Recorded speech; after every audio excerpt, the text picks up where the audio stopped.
Shalom semuanya. Wahyu 3 ayat 11 berkata, Aku datang segera. Peganglah apa yang ada padamu, supaya tidak seorang pun mengambil mahkotamu. Pesan Tuhan yang begitu kuat tentang aku datang segera. Untuk pertama kalinya saya terima tahun 2009. Pada waktu itu saya gemetar, bertanya kepada Tuhan, apa yang Tuhan akan lakukan dan apa yang harus kita lakukan. Tuhan tidak segera menjawab. Sekitar 6 bulan kemudian Tuhan berkata, Aku akan mencurahkan rohku. Aku akan mencurahkan rohku, kata Tuhan. Pada waktu aku mencurahkan rohku akan terjadi seperti yang terdapat dalam Yoel 2 ayat 28-32. Akan ada 3 tanda yang terjadi. Tanda pertama, anak-anak, pemuda, dan orang tua akan dipakai secara luar biasa. Ayat 28 dan 29. Yang kedua, akan terjadi mujizat-mujizat yang luar biasa. Ayat 30 dan 31. Dan yang ketiga, akan banyak orang yang berseru kepada nama Tuhan. Mereka yang berseru kepada nama Tuhan akan diselamatkan. Akan terjadi penuaian jiwa besar-besaran. Haleluya! Tuhan memberikan nama pencurahan Roh Kudus ini sebagai Pentakosta yang ketiga. Hari-hari ini Tuhan kembali berbicara kepada saya tentang aku datang segera. Saya merasakan dengan gemetar seperti yang terjadi pada tahun 2009. Saya terus-menerus dengan bertalu-talu berkata kepada Tuhan, Tuhan, berilah kepada saya kepekaan lebih lagi untuk mengerti isi hati Tuhan. Tuhan berbicara melalui Yeremia 33 ayat 3. Berserulah kepadaku, maka aku akan menjawab engkau dan akan memberitahukan kepadamu hal-hal yang besar dan yang tidak terfahami. Hal-hal yang tidak kau ketahui. Saya berseru-seru dalam doa, pujian, dan penyembahan bersama-sama siang dan malam. Open the eyes of my heart, Lord. Open the eyes of my heart. I want to see you. I want to see you. Open the eyes of my heart, Lord. Open the eyes of my heart. I want to see you. I want to see you. To see you high and lifted up, shining in the light of your glory. Pour out your power and love as we sing, Holy, Holy, Holy. Holy, Holy, Holy. Holy, Holy, Holy. Holy, Holy, Holy. I want to see you. Hari-hari ini Tuhan berbicara melalui pesan Tuhan Yesus kepada jemaat di Philadelphia. Pesan Tuhan Yesus kepada kita. Yang pertama, Dia, Tuhan Yesus, adalah yang kudus, yang benar, yang memegang kunci Daud. Apabila Ia membuka, tidak ada yang dapat menutup. Apabila Ia menutup, tidak ada yang dapat membuka. Karena itu mata kita harus tertuju kepada Dia. Mengandalkan Dia. Fokus hanya kepada Dia. Tuhan Yesus berkata kepada jemaat di Philadelphia, Aku tahu segala pekerjaanmu. Lihatlah, aku telah membuka pintu bagimu yang tidak dapat ditutup oleh seorang pun. Aku tahu bahwa kekuatanmu tidak seberapa, namun engkau menuruti firman-Ku dan engkau tidak menyangkal namaku. Kalau kita menuruti firman Tuhan dan tidak menyangkal namanya, maka Tuhan akan berkata kepada kita, aku telah membuka pintu bagimu yang tidak dapat ditutup oleh seorang pun. Pintu yang selama ini tertutup akan dibuka oleh Tuhan. Mungkin itu pintu pelayanan, pintu pekerjaan, pintu persoalan yang tidak kunjung selesai, dan yang lain-lain. Menyangkal namanya bukan hanya dengan mulut saja, tapi juga dengan perbuatan kita. Kalau perbuatan kita tidak sesuai dengan iman kita sebagai orang percaya, orang akan bertanya, apakah kita itu pengikut Kristus atau bukan? Ini bisa dikatakan kita menyangkal namanya. Tuhan Yesus berkata kepada jemaat di Philadelphia, karena engkau menuruti firman-Ku untuk tekun menantikan aku, maka aku pun akan melindungi engkau dari hari pencobaan yang akan datang atas seluruh dunia untuk mencobai mereka yang diam di bumi. Aku datang segera. Peganglah apa yang ada padamu, supaya tidak seorang pun mengambil mahkotamu. Kalau kita menuruti firman Tuhan untuk tekun menantikan kedatangan Tuhan, Tuhan berjanji akan melindungi kita dari hari pencobaan yang akan datang atas seluruh dunia untuk mencobai mereka yang diam di bumi. Sesuai dengan referensi Alkitab Penuntun Hidup Berkelimpahan, seri The Full Life Study Bible, yang mengatakan, mereka yang menjadi pemenang sebelum hari itu tiba akan dilindungi dari hari pencobaan melalui pengangkatan atau rapture. Haleluya! Kalau kita melihat keadaan dunia saat ini, kita harus percaya bahwa kita sedang menuju hari pencobaan itu. Dan akan terus makin hebat. Orang yang hidup pada saat Perang Dunia Pertama dan Perang Dunia Kedua pasti mengira bahwa hari pencobaan yang menimpa seluruh dunia seperti yang dimaksudkan kepada jemaat di Philadelphia sedang terjadi. Tetapi nyatanya hari pencobaan itu tidak terjadi. Hal ini dapat diterangkan sebagai berikut. Pada saat Tuhan Yesus ditanya oleh murid-muridnya, apa tanda kedatangannya dan tanda akhir zaman? Salah satunya Tuhan Yesus menjawab dalam Matius 24 ayat 14 yang berkata, dan Injil kerajaan ini akan diberitakan di seluruh dunia menjadi kesaksian bagi semua bangsa. Sesudah itu barulah tiba kesudahannya. Pada zaman itu, Injil diberitakan di seluruh dunia. Pasti tidak masuk akal. Bagaimana untuk melakukannya?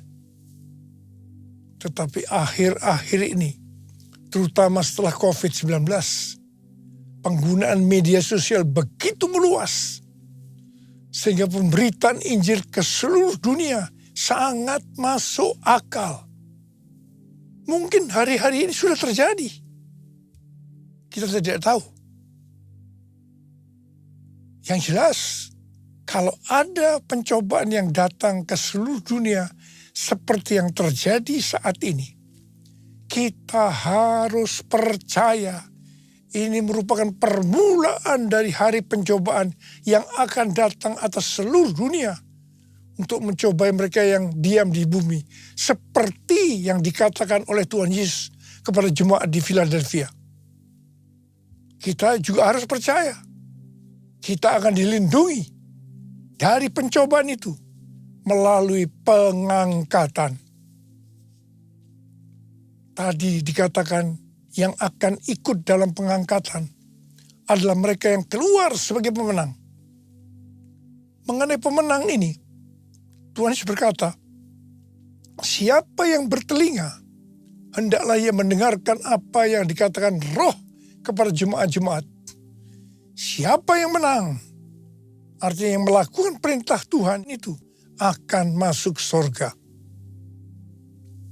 Seperti pesan Tuhan Yesus mengenai jemaat di Philadelphia, di mana mereka menuruti firman Tuhan untuk tekun menantikan kedatangannya.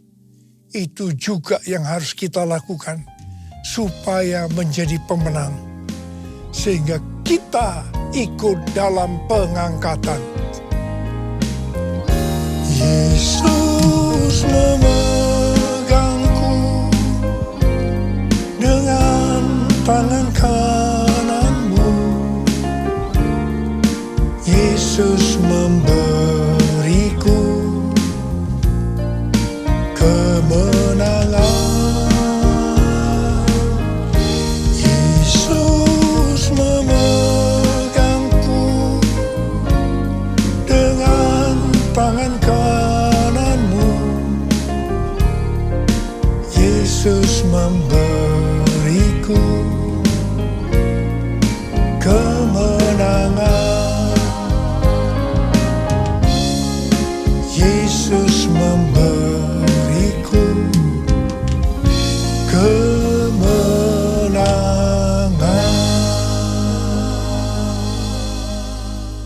Hal-hal yang harus kita lakukan supaya menjadi pemenang. Yang pertama, kita harus berjaga-jaga. Mengenai kedatangan Tuhan Yesus, Alkitab katakan, tentang hari dan saat itu, tidak ada seorang pun yang tahu. Malaikat-malaikat di sorga tidak, dan anak pun tidak, hanya Bapa sendiri. Akan tetapi, tanda-tanda kedatangannya, Tuhan Yesus sudah memberitahu. Sesuai dengan tanda-tanda kedatangannya, maka waktunya sudah sangat-sangat singkat. Apalagi hari-hari ini Tuhan Yesus berpesan, "Aku datang segera." Karena itu kita harus berjaga-jaga. Kita harus siap sedia. Karena Tuhan Yesus datang pada saat yang tidak kita duga. Hal yang kedua, agar kita menjadi pemenang, seperti yang terdapat di dalam Matius 24 ayat 46 dan 47 yang berkata, "Berbahagialah hamba yang didapati tuannya melakukan tugasnya itu ketika tuannya itu datang. Sesungguhnya aku berkata kepadamu, tuannya itu akan memberi dia wewenang atas segala miliknya." Menyambut kedatangan Tuhan Yesus, kita harus tetap melakukan tugas-tugas kita seperti dia akan datang 1000 tahun lagi. Tetapi kita berjaga-jaga seperti nanti malam dia datang. Jadi jangan ada yang berpikir Tuhan Yesus akan segera datang. Buat apa saya melakukan tugas dengan sungguh-sungguh? Karena semuanya itu akan ditinggalkan. Itu tidak benar. Lakukan tugas yang diberikan itu dengan sungguh-sungguh. Sehingga pada waktu dia datang, kita akan mendapat upah. Yang mau katakan amin. Sesuai dengan Matius 24 ayat 48 dengan 51, kita diingatkan agar tidak menjadi hamba yang jahat, yang berkata di dalam hatinya, "Tuanku tidak datang-datang." Ia mulai memukul hamba-hamba lain dan makan minum bersama-sama pemabuk-pemabuk. Pada saat tuannya datang, pada saat yang tidak disangkanya, maka tuannya akan memenggal dia dan membuat dia senasib dengan orang-orang munafik. Di sana akan terdapat ratapan dan kertak gigi. Ini peringatan serius buat orang-orang percaya yang menganggap kedatangan Tuhan masih lama sehingga dia tidak berjaga-jaga. Hidup yang sembrono, hati-hati supaya tidak masuk neraka. Hal yang ketiga, agar kita menjadi pemenang, adalah jangan terjebak dengan tipu daya kekayaan, kenikmatan hidup, dan kekhawatiran dunia. Ini akan membuat kita tidak berbuah. Tuhan Yesus berkata, "Akulah pokok anggur yang benar, dan Bapakulah tukang kebunnya. Setiap carang padaku yang tidak berbuah, dipotongnya. Dan setiap carang yang berbuah, dibersihkannya, supaya ia lebih banyak berbuah. Pada saat carang dipotong, dia akan jatuh ke tanah dan menjadi kering. Kemudian akan dikumpulkan orang dan dicampakkan ke dalam api, lalu dibakar.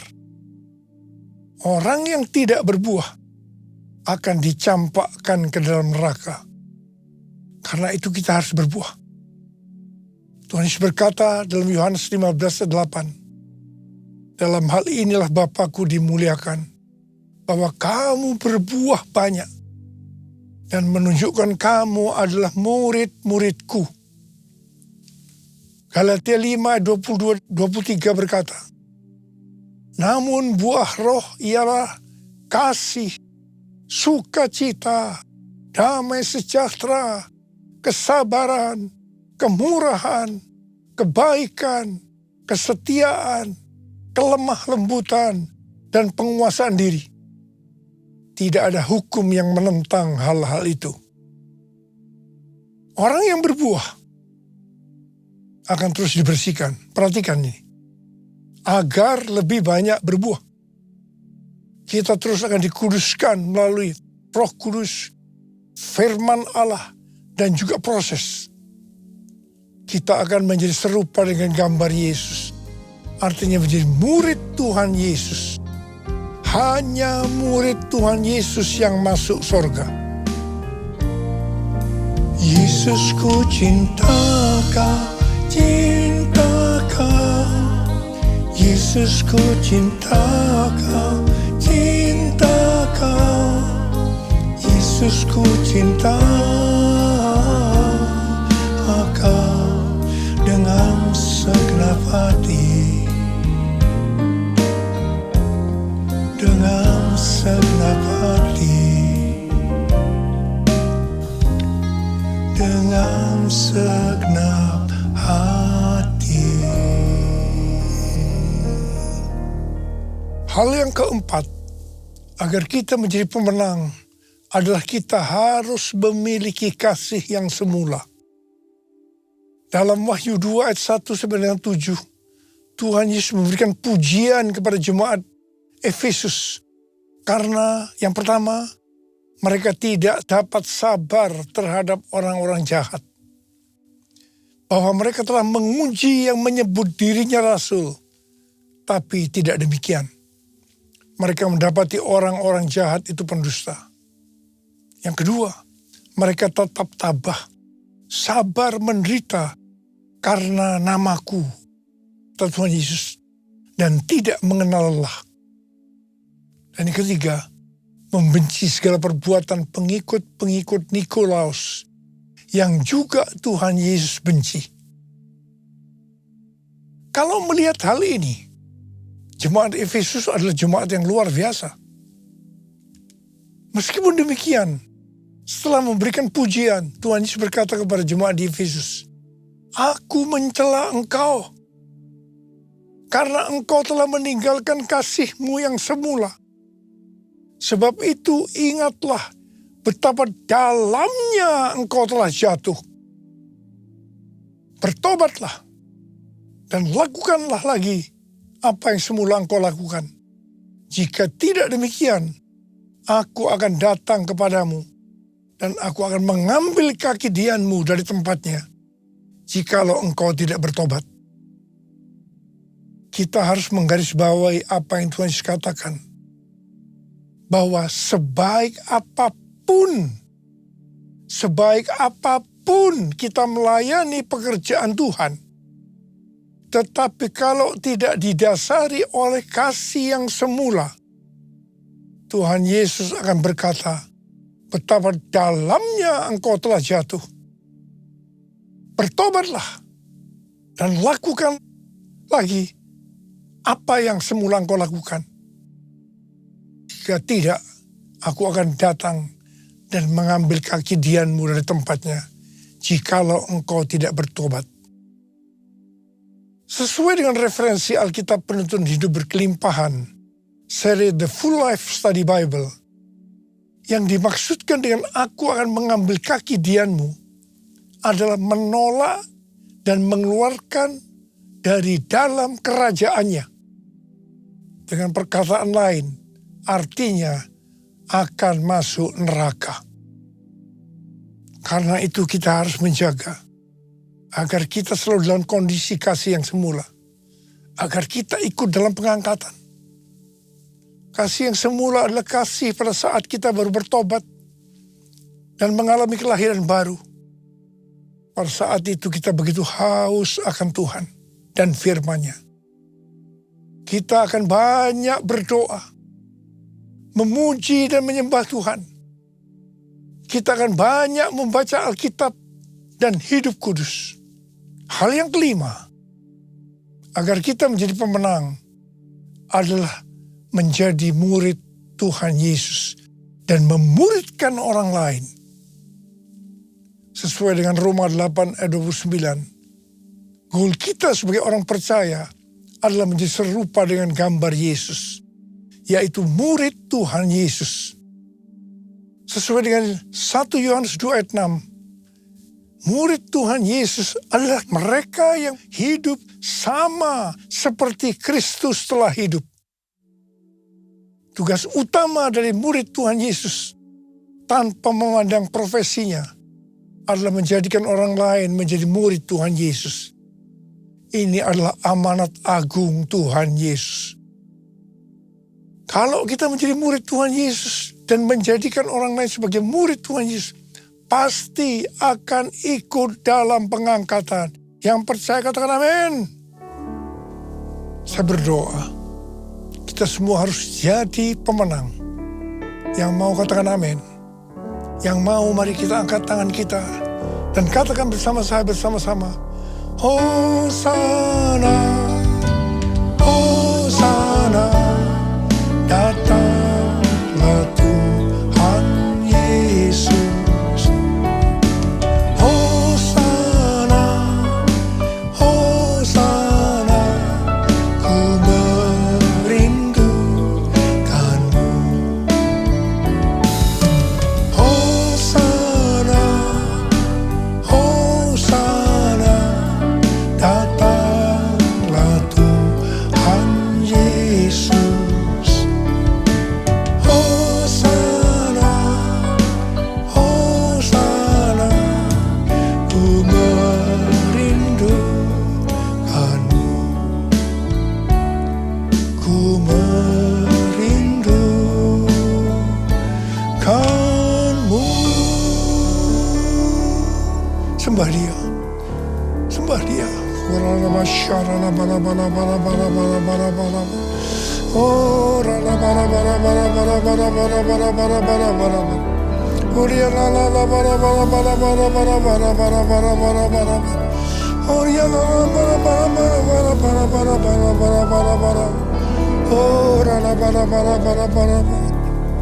taruh tangan saudara di kepala masing-masing. Taruh tangan saudara di kepala masing-masing. Bapak, urapi kami semua ya Aba, urapi kami semua. Urapi kami semua ya Tuhan, urapi. Terima pengurapan Tuhan, terima. Jadi pemenang. Ku merindukanmu. Ku merindukanmu.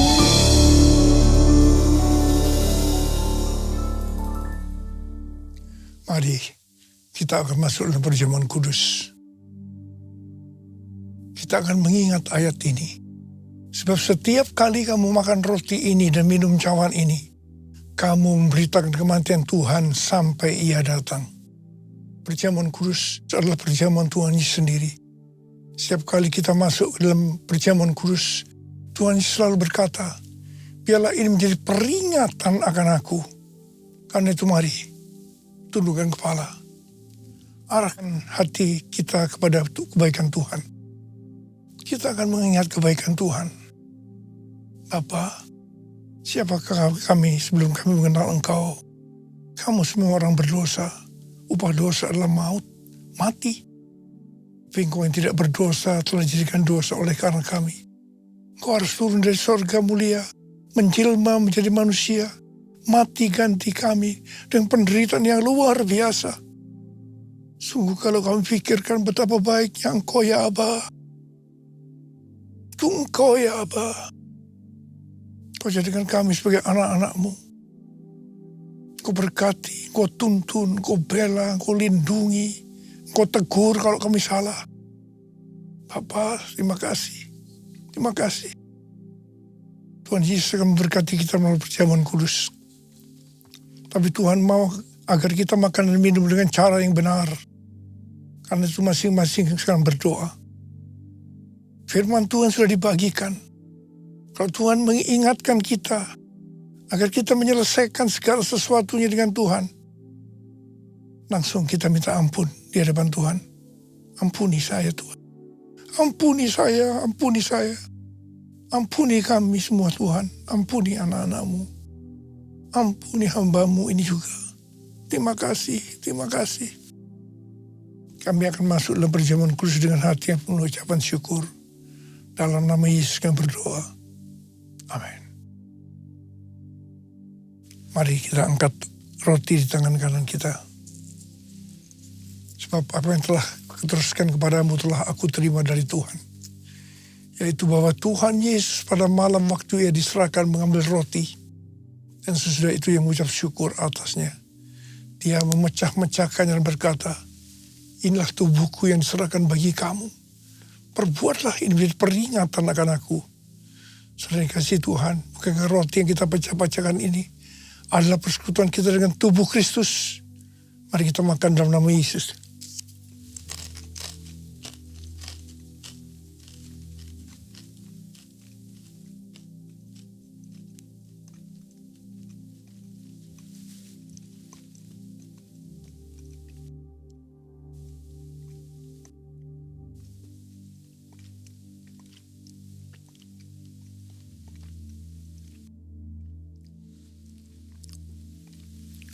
Angkat cawan di tangan kanan kita tinggi-tinggi.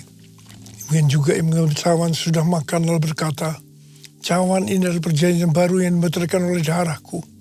Perbuatlah ini setiap kali kamu meminumnya menjadi peringatan akan aku. Sudah kasih Tuhan, bukankah cawan pengucapan syukur yang atasnya kita ucapkan syukur adalah persekutuan kita dengan darah Yesus. Mari kita minum dalam nama Yesus.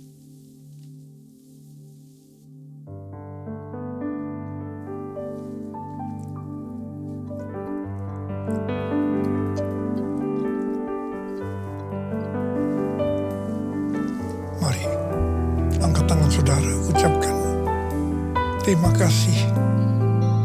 Ucapan syukur kepada Tuhan dengan suara, jangan diam. Terima kasih ya Tuhan. Terima kasih ya Tuhan. Terima kasih ya Tuhan. Terima kasih ya Tuhan. Oh, oh Jesus. Jesus. Angkat tangan saudara. Tuhan sedang menyembuhkan kita semua. Sembuh dalam nama Yesus. Sembuh dalam nama Yesus. Dibebaskan dalam nama Yesus. Dipulihkan dalam nama Yesus. Terima kasih Tuhan. Terima kasih. Sembuh. Sembuh dalam nama Yesus. Sembuh. Sembuh. Terima kasih Yesusku. Terima kasih Yesusku. Puji syukur hanya bagi Tuhanku. Terima kasih Yesusku. Terima kasih Yesusku. Puji syukur hanya bagi Tuhanku. Terima kasih Yesusku. Terima kasih Yesusku. Puji syukur hanya bagi Tuhanku. Terima kasih Yesusku. Terima kasih Yesusku. Puji syukur hanya bagi Tuhanku. hanya bagi Tuhanku. Puji syukur hanya bagi Tuhanku.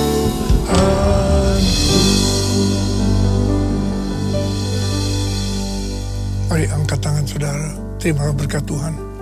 Kasih karunia yang berlimpah-limpah daripada Allah Bapa dalam Anak yang tunggal, Yesus Kristus. Persekutuan yang manis dengan Roh Kudus menyertai kita semua mulai hari ini sampai Tuhan datang menjemput kita di awan-awan dan bahkan sampai selama-lamanya. Yang percaya bersama-sama katakan amin.